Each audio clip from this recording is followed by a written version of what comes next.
This is my slacker father-in-law. My daughter-in-law introduced me to her wealthy family. Everyone burst out laughing, but when her father walked into the room and saw my face, he said, "Daughter, this is the new owner of our company." Her face went pale. "I'm glad to have you here.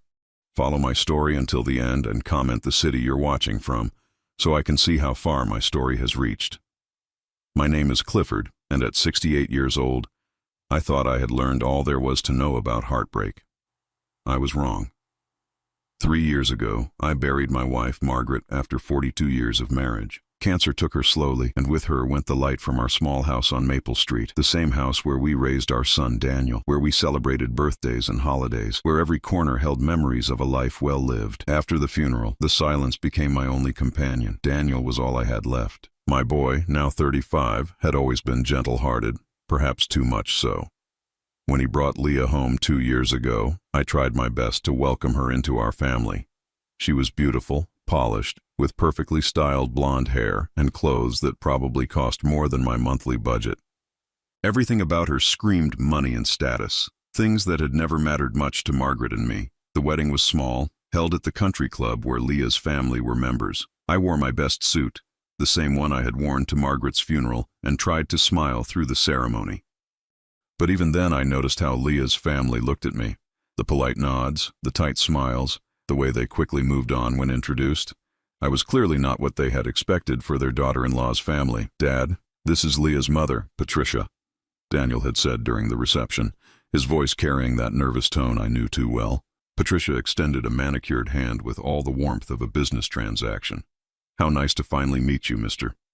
She paused, clearly having forgotten my name despite being introduced twice already. "Clifford," I said simply, shaking her hand. "Thank you for welcoming my son into your family." Her smile was practiced, empty. "Of course. Leah tells us you're retired." The way she said retired made it sound like a disease. I nodded. "Yes, I sold my business a few years back. Nothing fancy, just a small operation." What I didn't tell her, what I had never told anyone, not even Daniel, was that my small operation had been worth considerably more than anyone imagined. After Margaret's death, I had quietly sold my manufacturing company to a larger corporation for $8.7 million. But the money felt meaningless without her to share it with. I put most of it away, keeping only what I needed to live simply in the house we had shared. I chose to live modestly because wealth without Margaret felt like a betrayal of the life we had built together. We had been happy with little, and I saw no reason to change that now. Daniel assumed I was getting by on Social Security and a small pension, and I never corrected him. Money had never been important in our family. But to Leah, everything was about appearances. The first real indication of how she viewed me came 3 months after the wedding. I had stopped by their new apartment, a sleek downtown condo that screamed money, to drop off some of Margaret's jewelry that I thought Leah might like.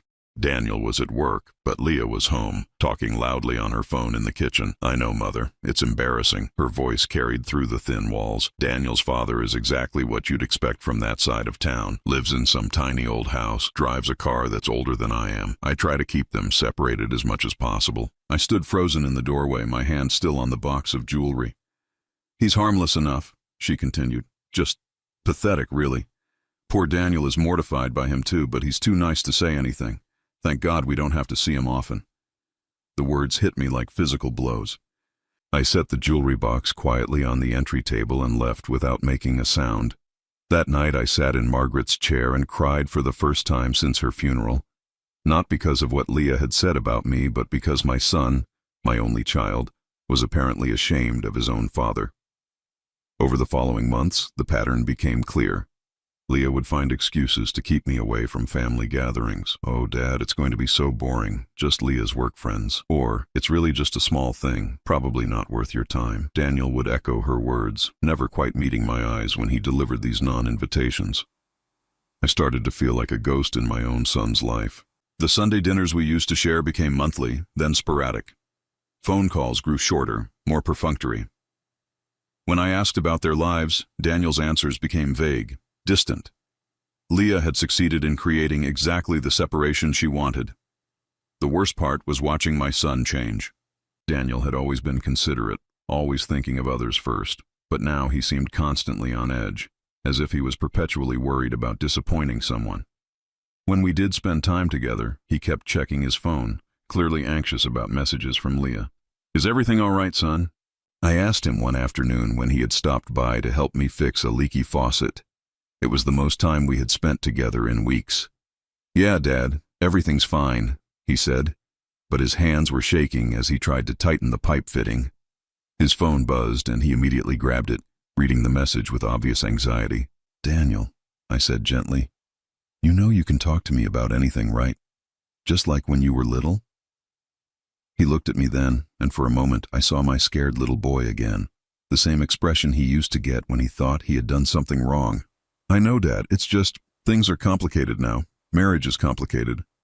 "Your mother and I had 42 years together," I said. "It doesn't have to be complicated if you're with the right person."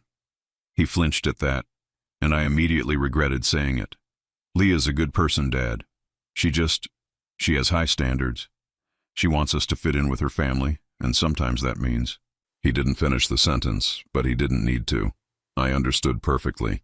Sometimes that meant keeping the embarrassing father-in-law at arm's length. That night, as I sat alone in my kitchen eating a sandwich for dinner, I made a decision. I would not force myself into their lives. If Daniel was happier keeping me at a distance, then I would respect that choice.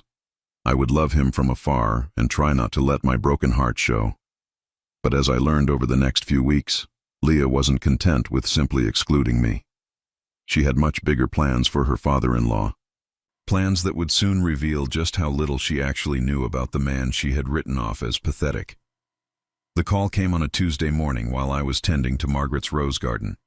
I had kept it exactly as she left it, even though the thorns now seemed to catch my aging hands more often than they used to. "Dad?" Daniel's voice sounded strained through the phone. "Do you have a minute to talk?" I set down my pruning shears and walked to the porch steps, settling onto the wood that Margaret and I had painted together just 5 years ago. "Of course, son. What's on your mind?" There was a long pause, and I could hear muffled voices in the background. Then Daniel cleared his throat. "Leah's family is having a dinner party this Friday. Her parents are celebrating their anniversary, and they're having some important people over.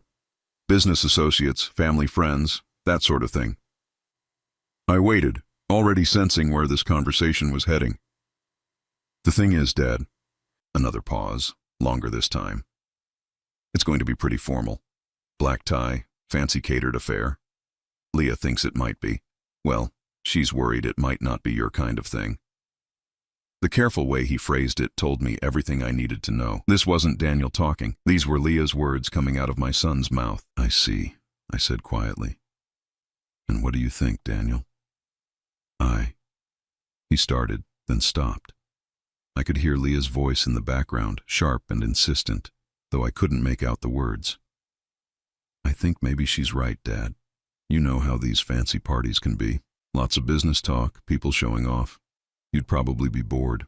The excuse was so thin it was almost insulting. Margaret and I had attended plenty of business functions over the years when I was building my company. I knew how to wear a tuxedo and make small talk with bankers and investors. But Daniel didn't know that part of my life.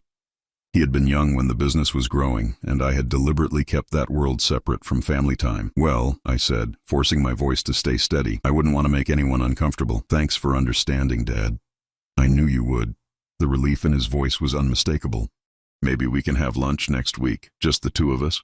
After we hung up, I sat on those porch steps for a long time, watching the roses Margaret had planted bloom in the afternoon sun. A lunch, just the two of us, as if spending time with his father was something that needed to be compartmentalized, kept separate from his real life. But I had promised myself I wouldn't interfere, wouldn't make Daniel choose between his wife and his father. So I did what I always did these days. I swallowed my hurt and tried to understand. That evening, I called my old friend Robert, who had helped me navigate the sale of my business 3 years ago. We had stayed in touch, meeting for coffee occasionally to discuss everything from politics to our late wives' garden club adventures. "Cliff," he said warmly when he answered. "Good to hear from you. How are you holding up?" "I'm fine, Robert. Actually, I was wondering if you might want to grab dinner Friday night. Maybe that Italian place downtown." "Friday?" There was a pause. "Actually, that's interesting. I'm going to be at the Whitmore anniversary party that night. You know, Patricia and Charles Whitmore. He's been a client of mine for years. Big shindig at their estate. You'd probably know Charles if you met him. He's in manufacturing like you were. My blood went cold. Charles Whitmore? That's right. Do you know him? I did know the name. Charles Whitmore had tried to buy my company twice in the past decade, both times offering considerably less than what I eventually sold it for. He was the type of businessman who believed in lowball offers and intimidation tactics, the kind of man who wore his wealth like a weapon. We've crossed paths, I said carefully. Robert, who did you say was hosting this party? Charles and his wife Patricia. It's their 30th anniversary. They're having it at their estate up in Riverside Hills. The whole family will be there. Their daughter Leah just got married, and they're excited to show off the new son-in-law. The pieces clicked together with devastating clarity. Leah hadn't just excluded me from a random dinner party. She had specifically banned me from meeting her family's business associates, the very people who would know exactly who I was and what my company had been worth. Robert, I said slowly, what do you know about Charles Whitmore's financial situation these days? Funny you should ask. He's been having some troubles lately. Made some bad investments in tech stocks, and there are rumors about cash flow problems. Why do you ask? I stared out at Margaret's roses, my mind racing. Just curious. You know how it is with old competitors. After we hung up, I sat in my kitchen and thought about what I had learned. Leah had deliberately kept me away from her parents' anniversary party because she was afraid I would somehow embarrass her family in front of their business associates. She had no idea that some of those same associates might very well know me by reputation. But more than that, she had manipulated my son into lying to me. She had made Daniel choose between us, and he had chosen her. That hurt more than all the rest combined. I spent Thursday wrestling with what to do. Part of me wanted to simply let it go, to continue living quietly and avoid any confrontation. But another part of me, the part that remembered building a business from nothing, the part that had negotiated million-dollar deals, was tired of being treated like I was invisible. Friday afternoon, I made my decision. I drove to the best men's store in town and bought a new tuxedo. Not rented, bought. I had it tailored that same day, paying extra for the rush job. Then I went to the florist and ordered an elegant anniversary bouquet for Patricia Whitmore. At 6 o'clock Friday evening, I dressed carefully in my new tuxedo, adjusted my tie in the mirror where Margaret used to help me with these things, and drove toward Riverside Hills. I had no intention of making a scene or causing drama. I simply wanted to see for myself what was so important that my own son had been convinced to exclude me from it. I wanted to understand what kind of people Leah valued more than family. The Whitmore estate was exactly what I expected, a sprawling colonial mansion with a circular driveway filled with luxury cars. Valets in white jackets directed traffic while guests in formal wear made their way toward the house. Through the large windows, I could see the glow of chandeliers and the movement of a crowd. I parked across the street and watched for a while, trying to spot Daniel and Leah among the guests visible through the windows. The longer I sat there, the more I realized how carefully Leah had orchestrated this evening. She had made sure that her husband's embarrassing father would be nowhere near her family's important celebration. But as I sat there in my car, watching other people's lives unfold through lit windows, something Margaret used to say came back to me. Clifford, you can't hide who you are forever. Truth has a way of finding the light. I was about to discover just how right she had been. As I reached for my keys to start the car and drive home, my phone rang. The caller ID made my heart skip. It was my former business attorney with news that would change everything about this evening. Clifford, the voice of my former attorney, Harold Stevens, cut through the evening air. I hope I'm not calling too late. I glanced at my watch, 7:15. Not at all, Harold. What can I do for you? Well, I have some rather urgent news about Meridian Industries, the company that purchased your business 3 years ago. Are you somewhere you can talk privately? I looked at the brightly lit Whitmore mansion across the street, where my son was celebrating with people who considered me unworthy of their presence. I'm very private right now. What's going on? Meridian filed for bankruptcy this morning, Chapter 11. They've been hemorrhaging money for the past 18 months, and their creditors finally pulled the plug. My chest tightened. What does that mean for the employees? There were over 200 people working there when I sold. That's actually why I'm calling. As part of the original sale agreement, you retained right of first refusal if the company ever went up for sale again. The bankruptcy court is moving fast. They want to liquidate assets quickly. You have 72 hours to decide if you want to exercise that right. I sat in stunned silence, watching well-dressed guests stream into the Whitmore estate. Harold, What kind of price are we talking about? Well, that's the interesting part. Because of the bankruptcy, you could potentially buy back your entire operation for about $2.3 million. Less than a third of what you sold it for. The equipment alone is worth more than that. The irony wasn't lost on me. While I sat outside this mansion, excluded from a party because I was supposedly too poor and unsuccessful to associate with these people, I was being offered the chance to buy back a company worth millions. There's something else, Harold continued. I did some research on the potential buyers. Most of the serious bidders are looking to strip the assets and sell off the equipment. If you don't step in, those 200 jobs will disappear permanently. I thought about the workers I had known for years. Maria in accounting, who had put 3 kids through college, Tom in manufacturing, who had worked his way up from the factory floor, Sarah in HR, who had started as my secretary when she was 19. They were more than employees. They were people whose lives had become intertwined with the business I had built. Harold, I need you to look into something for me. What do you know about Whitmore Manufacturing? Charles Whitmore's company? I know they've been struggling. Word is they're looking for a buyer or a major investor. Why do you ask? Just curious about the local business climate. If I were to buy back my company, I'd want to know who my competitors were. Well, between you and me, Whitmore isn't much competition anymore. They've lost several major contracts in the past year. Charles has been making some desperate moves, trying to find investors. I heard he even approached some of his daughter's social connections, trying to leverage family relationships for business deals. The pieces were falling into place. Charles Whitmore was apparently so desperate for business connections that he was using his daughter's marriage as a networking opportunity. And Leah was so focused on protecting her family's social image that she couldn't risk having Daniel's poor father around to embarrass them in front of potential investors. Harold, I want you to file the paperwork. I'm buying back my company. Are you sure, Clifford? It's a big decision to make so quickly. I looked across the street at the mansion where my son was probably making small talk with people who valued money more than family. I'm sure. How quickly can we move on this? I can have the initial paperwork filed first thing Monday morning. But Clifford, there's one more thing you should know. The bankruptcy court will need to verify your financing immediately. They'll require proof that you have the liquidity to complete the purchase. That won't be a problem. After I hung up, I sat in my car for a long time, watching the party through the windows. I could see figures moving around inside, men in tuxedos, women in elegant gowns, servers carrying trays of champagne. Somewhere in that crowd was my son, probably being introduced to people as Leah's husband, while his father was carefully omitted from any conversation. I thought about Margaret and what she would say about this situation. She had always believed that actions spoke louder than words, that how people treated you when they thought you had nothing revealed their true character. She also believed in standing up for yourself when it mattered.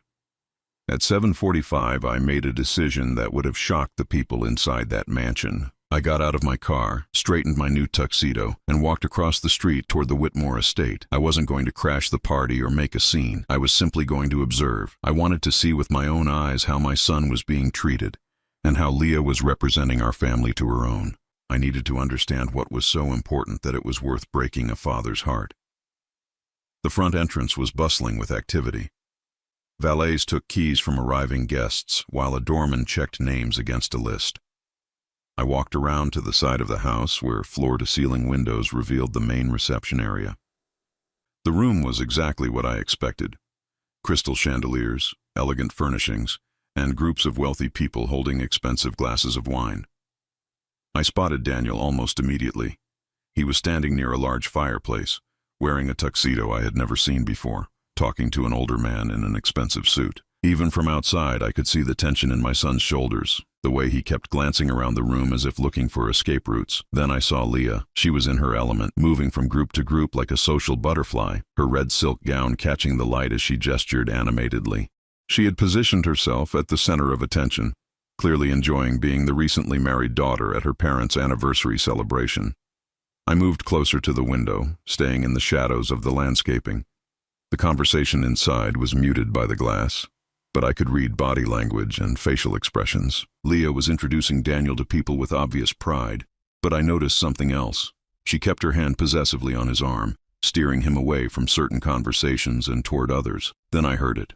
A group of people had moved closer to the window where I was hiding, and their voices carried clearly through the glass. Leah was speaking to an elderly woman wearing more diamonds than most people see in a lifetime. "Oh, Mrs. Henderson, I'm so glad you could make it tonight. You simply must meet my husband, Daniel." She pulled Daniel forward with that same possessive grip I had noticed before. Daniel is absolutely brilliant. He works in software development, very modern, very cutting edge. "How wonderful," Mrs. Henderson said in a voice that dripped with old money. "And what about his family? Are they in business as well?" I held my breath, wondering how Leah would answer.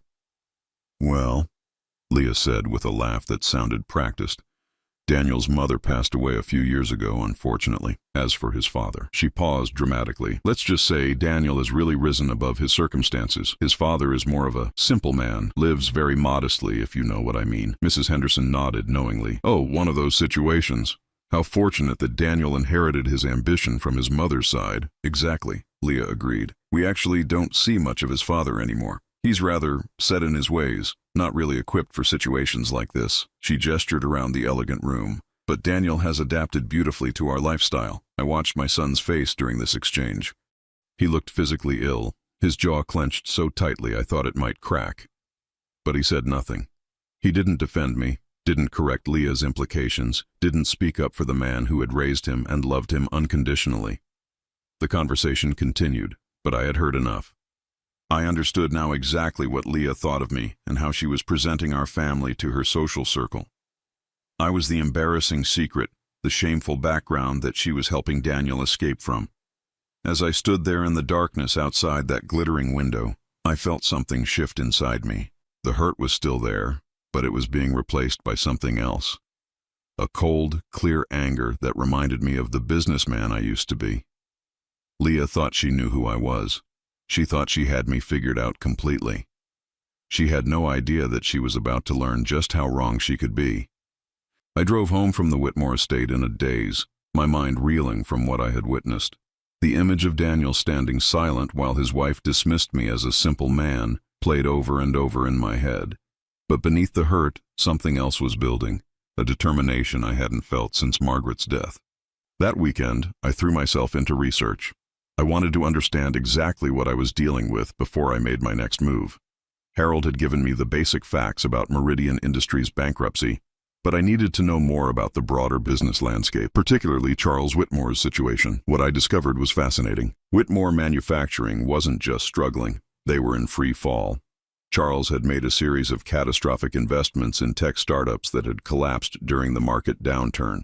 He had also expanded too aggressively, taking on debt to build new facilities that now sat half-empty.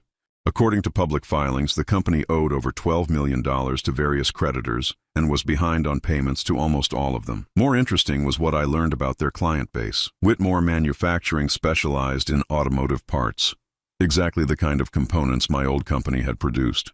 In fact, looking at their client list, I realized that Charles had been systematically underbidding my company for years, trying to steal contracts by offering unsustainably low prices. It explained why he had tried to buy me out twice. He hadn't wanted my business. He had wanted to eliminate his competition so he could raise his prices back to profitable levels. When I sold to Meridian instead, his plan had fallen apart. Now Meridian was bankrupt, and Charles was desperate for the contracts that were about to become available again. The only problem was that he didn't have the capital to bid aggressively, and his reputation for late deliveries and quality problems had made several major automotive companies hesitant to work with him. Sunday evening, Harold called with an update. "I've got good news and interesting news," he said. "The good news is that the bankruptcy court approved your financing verification. You're officially in the running to buy back Meridian. The interesting news is that there's only one other serious bidder. Let me guess. Charles Whitmore? How did you know? Lucky guess. What's his situation? Well, that's where it gets complicated. Whitmore doesn't actually have the cash to make a competitive bid, but he's put together an investor group. The lead investor is someone called Patricia Whitmore. I assume that's his wife." I almost laughed. Charles was so desperate that he was using his wife's money to try to buy my old company. Money that, based on what I had observed at their anniversary party, they were spending lavishly on maintaining their social status. Harold, what happens if neither of us gets the company? Then it goes to the asset strippers. They'll sell off the equipment, close the facilities, and those 200 jobs disappear permanently. That night, I sat in Margaret's chair and thought about the strange turn my life had taken. 3 days ago, I had been a lonely widower living quietly in his deceased wife's shadow. Now I was on the verge of re-entering the business world in a confrontation with the very people who had tried to erase me from their family's story. I thought about what Margaret would say. She had always been my moral compass, the one who helped me distinguish between revenge and justice. "Clifford," I could almost hear her saying, "ask yourself what you really want to accomplish. Do you want to hurt them or do you want to protect the people who matter?" The answer was clear. I wanted to save those jobs, and I wanted my son to see who his father really was. Everything else was secondary. Monday morning, I called Harold and told him to proceed with the purchase. By Tuesday afternoon, I was the official owner of my former company once again. The irony was almost poetic. I had bought back my life's work for less than half of what Charles Whitmore owed his creditors. But the real surprise came Wednesday morning, when Harold called with news that changed everything. "Clifford, you're not going to believe this. Charles Whitmore just called my office. He wants to meet with you." "About what?" "He didn't say specifically, but he seemed to think you might be interested in some kind of partnership arrangement. Apparently, he's heard that you're back in business and he wants to discuss mutually beneficial opportunities." I had to admire the man's audacity. He had spent years trying to destroy my company. His daughter had spent months treating me like an embarrassment, and now he wanted to be business partners. "Set up the meeting," I said. "Friday afternoon, my office." "Are you sure about this, Clifford, given the family situation?" "I'm very sure. But Harold, I want you to do some additional research before Friday. I want to know exactly how bad Charles's financial situation really is. Assets, debts, cash flow, everything. I'll get right on it." Thursday evening, I received an unexpected visitor. Daniel stood on my front porch, looking nervous and uncomfortable in a way that reminded me of when he was 12 years old and had to confess to breaking his mother's favorite vase. "Dad, can we talk?" I opened the door wider. "Of course, come in." He followed me to the living room but remained standing, his hands shoved deep in his pockets. "I heard about your business deal, about you buying back your old company." "How did you hear about that?" "Leah's father mentioned it. He seemed surprised." I waited for him to continue. "Dad, I need to ask you something, and I need you to be honest with me." He took a deep breath. "How much money do you actually have?" The question hung in the air between us. I could see the confusion in his eyes, the dawning realization that perhaps everything he thought he knew about his father might be wrong. "Enough," I said simply. "But I thought, we always lived so simply. After Mom died, you seemed to be scraping by. I offered to help with expenses, and you always said you were fine. But you assumed I was poor." He winced. "Not poor exactly, just getting by, living on Social Security and whatever small pension you had from the business." I walked to the window and looked out at Margaret's rose garden. "Daniel, your mother and I lived simply because that's what made us happy. We had enough money to live differently, but we chose not to. After she died, I saw no reason to change that. But the business sale, you said it was just a small operation. It was small compared to General Motors. It was worth $8.7 million when I sold it." The color drained from Daniel's face. He sank into Margaret's chair without asking, staring at me as if he had never seen me before. $8.7 million? Plus investments and other assets. "Daniel, I've never been poor. I've been grieving, and I've been lonely, but I've never been the financial burden that your wife thinks I am." He put his head in his hands. "Oh God, Dad, the things she said, the things I've let her say. I know what she said. I heard some of it Friday night." His head snapped up. "Friday night, but you weren't." "I was there, Daniel. Outside, looking through the windows, listening to your wife explain to her mother's friends how you had risen above your circumstances, how your father was too simple to be included in polite society." The shame on his face was painful to watch.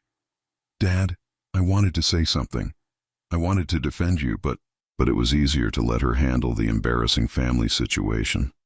He started to cry then, and I saw my little boy again, the one who used to run to me when he was scared, who trusted me to fix everything that went wrong in his world. "I'm sorry," he whispered. "I'm so sorry, Dad. I don't know how I let this happen." I sat down across from him, feeling the weight of the decision I was about to make.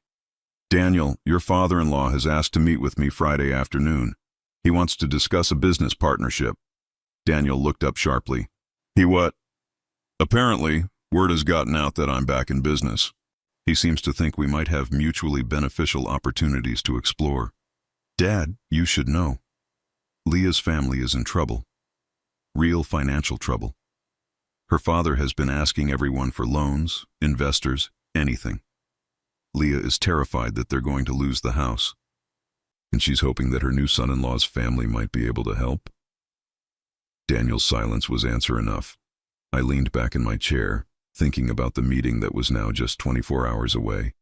Charles Whitmore was about to discover that the simple man he had dismissed wasn't quite what he seemed. And Leah was about to learn that the father-in-law she had tried to hide might be the only thing standing between her family and financial ruin. The game was about to change completely. Friday morning arrived with the kind of crisp autumn air that Margaret had always loved. I stood in my closet, choosing between the conservative navy suit I usually wore to business meetings and the charcoal gray one I had bought for special occasions. Today felt like a special occasion, though not in any way I could have imagined a week ago. Charles Whitmore arrived at my office precisely at 2 o'clock, accompanied by a younger man in an expensive suit who introduced himself as his financial advisor. I watched through my window as they climbed out of a black Mercedes that probably cost more than most people's annual salary. Charles moved with the confident stride of a man accustomed to getting his way, but I noticed the tension in his shoulders, the way his eyes darted around my modest office building as if he were calculating its worth. "Clifford," he said when my secretary showed them in, extending his hand with the practiced warmth of a seasoned businessman. "Thank you for making time to see me. I have to admit I was surprised to hear you were back in the game." "Charles," I replied, shaking his hand and gesturing toward the conference table. "Please have a seat. Can I offer you coffee?" "That would be great." As we settled around the table, I studied the man who had tried twice to buy my company at below-market prices, whose daughter had spent months treating me like an embarrassing family secret. He was younger than me by perhaps 10 years, with silver hair and the kind of tan that came from golf courses and vacation homes. Everything about him projected success and confidence. Everything except his eyes. Those were the eyes of a desperate man. "Clifford, I'll get straight to the point," Charles began, pulling out a leather portfolio. "I understand you've recently reacquired Meridian Industries. Congratulations on that, by the way. It takes vision to see opportunity in a bankruptcy situation." "Thank you. The thing is, I think we could help each other out. Whitmore Manufacturing has been cultivating relationships with several major automotive companies, and I know they're looking for reliable suppliers for some significant upcoming contracts." I nodded politely, though I knew from my research that Charles had actually lost several major contracts in recent months due to quality issues and late deliveries. "What I'm proposing," he continued, "is a strategic partnership. We combine our client relationships with your manufacturing capabilities, 50-50 split on all new business." His financial advisor slid a folder across the table. "We've prepared some preliminary projections that show the potential for significant mutual benefit." I opened the folder and scanned the documents. The numbers were impressively optimistic and completely unrealistic. They projected revenues that would require my factory to operate at 150% capacity, while somehow maintaining perfect quality control. "These are interesting projections," I said carefully. "What exactly would Whitmore Manufacturing be contributing to this partnership?" Charles shifted in his chair. "Well, as I mentioned, we have established relationships with key players in the automotive industry, contacts that have taken years to develop. That kind of access is invaluable in this business." "I see. And in terms of capital investment?" The question hung in the air. Charles exchanged a glance with his advisor before clearing his throat. "Well, naturally, the partnership would be structured to leverage each party's strengths. Your manufacturing capacity, our market relationships." It was a polite way of saying that he wanted to use my factory and my money to chase contracts he could no longer win on his own. "Charles, can I ask you something directly?" "Of course." "How much do you know about my family situation?" The question clearly caught him off guard. "Your family situation?" "My son Daniel is married to your daughter Leah." His confident facade flickered for just a moment. "Yes, of course. Lovely young couple. Leah speaks very highly of Daniel." "And what has she told you about me?" Another uncomfortable pause. Well, you know how young people are. They don't always. That is, Leah mentioned that you've been through a difficult period since your wife's passing. She seems to think you've been somewhat retired from business. I leaned back in my chair, studying his face. Somewhat retired. That's an interesting way to put it. Clifford, I hope you don't think there's any connection between this business proposal and our family relationship. This is purely about business opportunities. Of course, I said. Just like I'm sure it's purely coincidental that you're approaching me now, just weeks after discovering that your daughter's father-in-law isn't quite the simple retiree she thought he was. Charles's practiced smile faltered completely. I'm not sure what you're implying. I'm not implying anything, Charles. I'm stating it directly. You're in financial trouble. Serious trouble. You owe approximately $12 million to various creditors. You've lost 3 major contracts in the past 6 months, and your company's credit rating has been downgraded twice this year. The color drained from his face. How do you know all this? It's public information if you know where to look. The question is, what does your daughter know about your situation? His advisor started to say something, but Charles held up a hand to stop him. For the first time since he had walked into my office, he looked like the desperate man I knew him to be. Leah doesn't know how bad things are, he said quietly. Patricia and I have been trying to protect her from the stress. She's just starting her marriage, building her new life. Building her new life by being ashamed of her husband's family. Charles winced. Leah can be particular about social situations. She grew up with certain expectations about how things should be, expectations that don't include having a working-class father-in-law around to embarrass her. Clifford, I think there may have been some misunderstandings. Charles, I interrupted. Let me tell you about misunderstandings. Last Friday night, I stood outside your house and listened to your daughter tell your guests that my son had risen above his circumstances and that his father was too simple to be included in polite society. Is that the kind of misunderstanding you're referring to? The silence in the room was deafening. Charles stared at the table, his face pale. His advisor looked like he wanted to disappear. You were there? Charles asked finally. I was there. I heard every word. I watched my son stand silent while his wife dismissed his father as an embarrassment. Clifford, I had no idea. Of course you had no idea, because you never bothered to find out who I actually was. You just accepted your daughter's assessment that I was some poor old man who wasn't worth your time.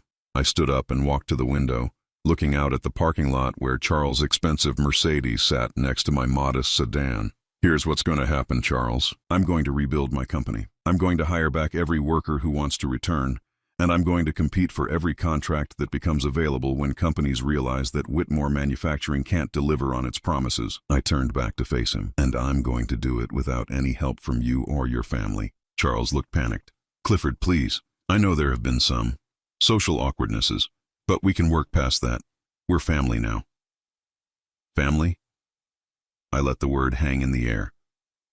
Is that what you call it when your daughter spends months convincing my son to be ashamed of his own father? Is that what you call it when I'm deliberately excluded from family gatherings because I might embarrass you in front of your business associates? If we could just start over. Charles, you have exactly 72 hours to make a decision.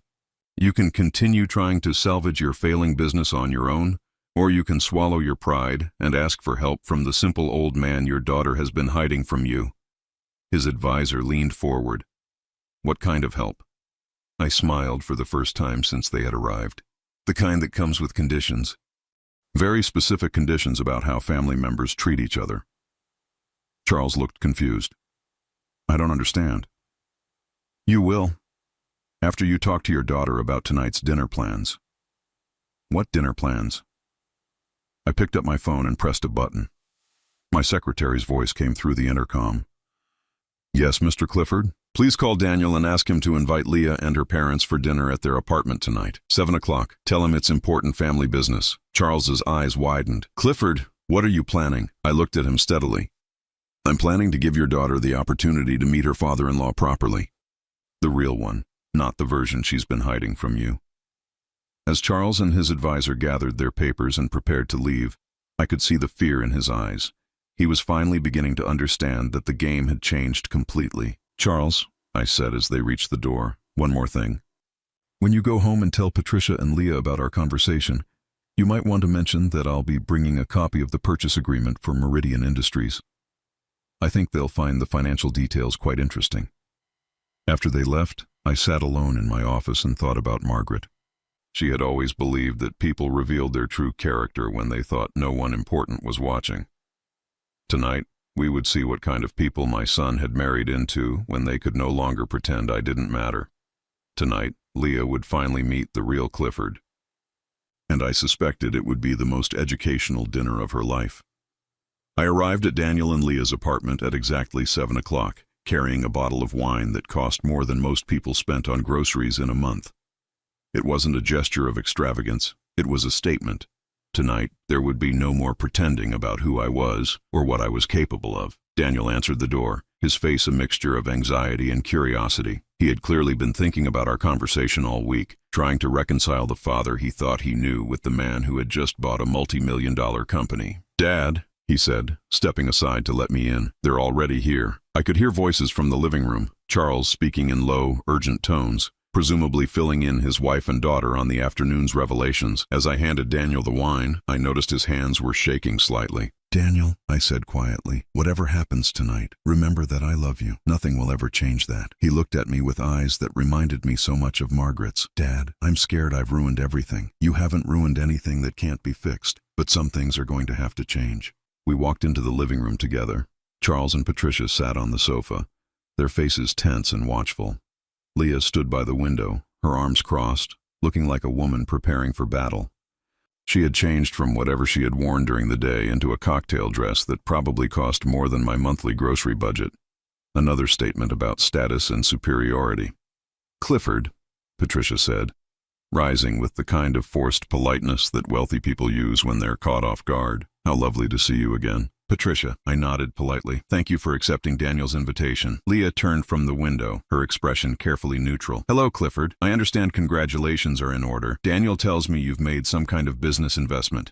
The way she said business investment made it sound like I had bought a hot dog cart. I could see that despite whatever Charles had told her about our meeting, she still didn't grasp the reality of the situation. "Thank you, Leah. Yes, I've reacquired my former company. It's good to be back in business." Daniel appeared with glasses and began opening the wine I had brought. His movements were careful, deliberate, as if he were performing surgery rather than serving drinks. "Charles mentioned that you wanted to discuss some kind of family business," Patricia said, settling back onto the sofa. "Though I have to admit, I'm not sure what business we might have to discuss."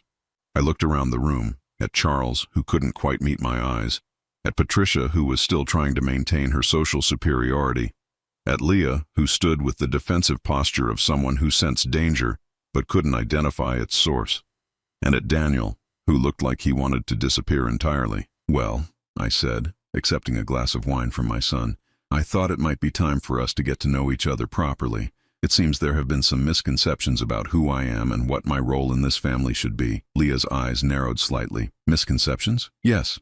For instance, the misconception that I'm too simple or too poor to be included in family gatherings, or the misconception that my son should be ashamed of his background and work to distance himself from his father."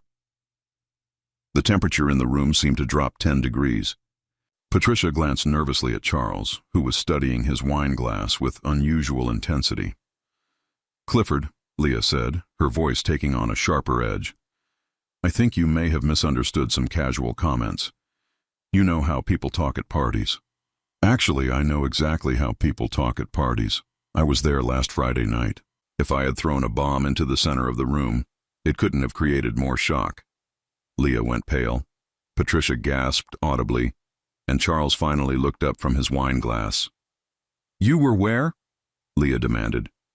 "Outside your parents' house, listening to you explain to Mrs. Henderson how Daniel had risen above his circumstances and how his father was too simple to be included in polite society." Leah's mouth opened and closed several times before she found her voice. "You were spying on us?" "I was trying to understand why my own son had been convinced to exclude me from a family celebration. What I discovered was quite educational." Daniel set down his wine glass with shaking hands. "Leah, you told me it was just going to be boring business talk. You said Dad wouldn't enjoy it." "It was business talk," Leah said defensively. Important people were there. People who matter in this city. People who matter, I repeated slowly, as opposed to people like me who don't matter. That's not what I meant. Leah, I interrupted. Let me tell you what I learned about people who matter. I learned that your father's company owes $12 million to creditors. I learned that you've lost 3 major contracts and your credit rating has been downgraded twice. I learned that your family is facing financial ruin, despite all your efforts to maintain appearances. The silence that followed was absolute. Leah stared at me as if I had just spoken in a foreign language. How do you know that? Patricia whispered. Because Charles came to my office this afternoon asking for a business partnership. He wanted access to my factory, my client base, and my capital to save his failing company. Leah spun toward her father. Dad, is that true? Charles cleared his throat uncomfortably. Leah, sweetheart, business has been challenging lately. How challenging? Her voice was rising now, panic creeping in. We've had some setbacks, Charles, I said quietly. Tell her the truth. Tell her how challenging. He looked at his daughter's face and seemed to crumble. We might lose the house. The business is. We're in serious trouble, Leah. She sank into a chair as if her legs had given out. But the anniversary party, all those people, the catering, we put it on credit cards, Patricia admitted. We thought if we could maintain appearances long enough, something would work out. Leah's face cycled through several emotions: shock, disbelief, anger, and finally a dawning horror as she began to understand the implications. So, when you came to my office today, I continued, addressing Charles, you weren't just looking for a business partner. You were looking for someone to save your family from bankruptcy, someone with the resources to bail you out of the hole you've dug. Clifford, please. The irony, I said, taking a sip of wine, is that you are asking for help from the same man your daughter has spent months treating like an embarrassment. The man she specifically excluded from your anniversary party because he might damage your reputation with potential investors. Leah looked up sharply. You don't understand the pressures. I understand perfectly. I understand that you value appearances more than family. I understand that you convinced my son to be ashamed of his own father. And I understand that now that you need something from me, suddenly I'm worth having a conversation with. Daniel had been silent through most of this exchange, but now he spoke up. Dad, what are you saying? I looked at my son, really looked at him. I saw the confusion in his eyes, the guilt, but also something else, relief, as if he had been carrying a burden he didn't know how to put down. I'm saying that respect isn't something you turn on and off based on what you need from someone. I'm saying that family means standing by each other, not hiding each other when it's convenient. What do you want from us? Leah asked, her voice barely above a whisper. I want an apology, a real one. I want acknowledgement of how you've treated me and how you've manipulated my son into participating in that treatment. And if we do that, then we start over, as a real family this time. Leah stared at me for a long moment, and I could see her calculating. She was weighing her pride against her family's financial desperation, trying to determine what she could afford to lose. I'm sorry, she said finally, though the words came out stiff and rehearsed. That's a start, I said. But Leah, I need you to understand something. This isn't just about saying the right words. This is about changing how you think about family, about what really matters. I understand. Do you? Because your father's company is going to fail regardless of whether I help him or not. His debts are too large and his reputation is too damaged. But I can offer him something else, a job. A position managing one of my production facilities. Good salary, good benefits, a chance to rebuild his career. Charles looked up sharply. You'd do that? I do that for family, real family, the kind that includes everyone, not just the people who look good at parties. Patricia started crying then, not the elegant tears of a society woman, but the raw, desperate sobs of someone whose world was falling apart. But, I continued, it comes with conditions. No more excluding me from family events. No more treating me like an embarrassment. And most importantly, no more manipulating my son into choosing between his wife and his father. Leah nodded, tears streaming down her face. Yes, whatever you want. I looked at Daniel, who was staring at his wife as if seeing her clearly for the first time. What I want, I said, is a family that treats each other with respect and love. What I want is Sunday dinners where everyone is welcome. What I want is grandchildren who know their grandfather and aren't ashamed of where they come from. I stood up and set my wine glass on the coffee table. I'm going home now. You all have some things to discuss. Daniel, call me tomorrow when you've decided what kind of family you want to have. As I walked to the door, I heard Leah's voice behind me, small and broken. Clifford? I turned back. I really am sorry. I didn't know. I didn't understand. Leah, I said gently, you didn't understand because you never bothered to find out.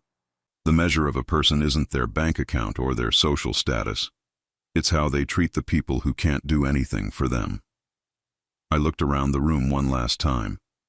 Margaret used to say that family isn't just about blood, it's about choice.